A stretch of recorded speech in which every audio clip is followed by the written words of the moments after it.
Welcome back to the Word. Expanded the Gospels. We're in Matthew chapter 11. We doing verses 20 through 24. So let me read them and then draw a couple things out. It says this, then he began to denounce the cities where most of his mighty works had been done because they did not repent. Want to get stuck there, but let me keep going. Woe to you, Chorazin! Woe to you, Bethesda! For if the mighty works done in you had been done in Tyre and Sidon, they would have repented long ago in sackcloth and ashes. But I tell you, it will be more bearable on the day of judgment for Tyre and Sidon than for you. And you, Capernaum, will you be exalted to heaven? You will be brought down to Hades. For if the mighty works done in you had been done in Sodom, it would have remained until this day. But I tell you that it will be more tolerable on the day of judgment for the land of Sodom than for you. Couple things to get stuck on here. That again, I think there's a reason to look at this and say, wait, why would it be more bearable on the day of judgment for one group than another? Isn't it the same judgment, right? Does this mean that there are levels in the lake of fire, that there's levels of judgment, that there's going to be a different judgment for each person? Well, everybody's going to get judged in the way of whether you're going to heaven or you're going to not be in heaven, right? So whether you're going to spend time on the new earth or whether you're going to spend time in the lake of fire. But I think it is important to understand that we don't know what that means. Like, have you ever thought about that? It is one thing to think about spending forever with Jesus, right? Forever on a new earth, what we can see. We don't know what that looks like. Are we going to have spaceships or are we going to have horses? Are we going to have, we're going to have Arby's and Wendy's and McDonald's, or are we going to have roast mutton all the time? Like, what are we going to have? And there's going to be people who are going to tell you, well, Andy, there isn't going to be any death on the new earth, so there isn't going to be any meat. Great, okay. The point is we don't know. We have no idea what the new earth is going to be like. It ought to be exciting. Imagine living forever, right, on a new earth in a way where there is no evil, right? There isn't an evil sin nature, right? There's not death. There's not destruction. Imagine that, living forever and ever and ever and ever and ever, right? I'm guessing my sword collection will be very, very, very, very large in the new earth, right? And have if my wife buys me a sword for every single anniversary day in the new earth, I'm going to have a lot of swords. But a huge sword collection. Super excited about that whole idea, right?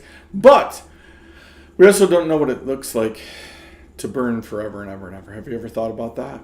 Have you ever thought about someone who has been burnt and what it must have been like for them to be in that fire for just a few minutes, for a few seconds? Have you ever burnt your hand, held it for a few seconds on something and gone, ow? And what it would be like to feel that nonstop but never be burnt up, right? You never get relief. There never comes an end. You're just forever and ever and ever tormented. Now, again, listen, you're going to be thrown into the lake of fire with Satan. You're going to be thrown in the lake of fire with the demonic. You're going to be thrown in a lake of fire with people who are used to a hierarchy, right? Does Satan lose all of his power, right? His authority on all of those things in the lake of fire? I don't know, right? I have no idea how it all works. Is it possible that the lake of fire is going to have some kind of a hierarchy you're going to spend forever? We don't know. But what Jesus says here is it would be more bearable, right, for the people of Sodom than for some of the cities, some of the people that he was dealing with in that moment. The second thing I want to point out is that, right, don't think that God doesn't do miracles and great things amongst those people who are unsaved. He does. He did it for Pharaoh. Right? 10 different great works he did for Pharaoh, and Pharaoh still didn't repent. Right? So you and I are constantly under this thought process that if God just showed his mighty hand, if he just did something great, right, that the people around us would get saved. God, why don't you just do this? Why don't you just, hey, I got it. How about in the middle of a high-profile funeral, why don't you just bring somebody back to life? Right? And the truth of the matter is, Look at what happens around us all the time.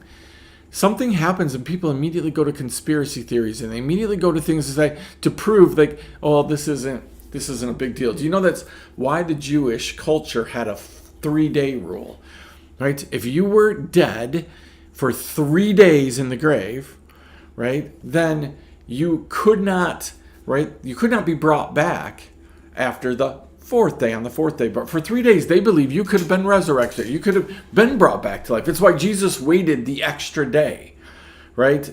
He waited the extra day to make it on the fourth day, right? Because that would break the Jewish cultural tradition. Because on the fourth day, guess what happens? You start stinking, is what the Bible said, right? So he stinketh is about as good of a verse as Jesus wept, right? In the short verses, memorizational world. But this whole concept that God is going to do great things and people are just going to go, oh, yay. So those of you who have unsaved loved ones, you're waiting for a miracle that will get your family members' attention. It might not come, right? And it's worse for them. So just grasp that concept. I'm challenged by that thought process down here all the time, right? Frequently I hear that it would be worse. It would be worse. What about if this is worse? Imagine if your loved ones did see a work of God. They did know about God, and they still chose to say no. The Bible right here, this passage says it would be worse for them.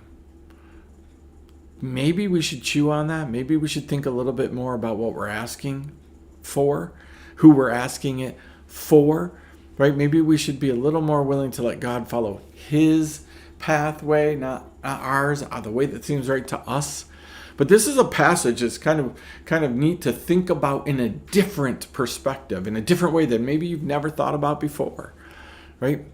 So chew on that for a little bit. We'll see you next time right here on the Word, the expanded Word, the Gospels. I might like that better. See you next time.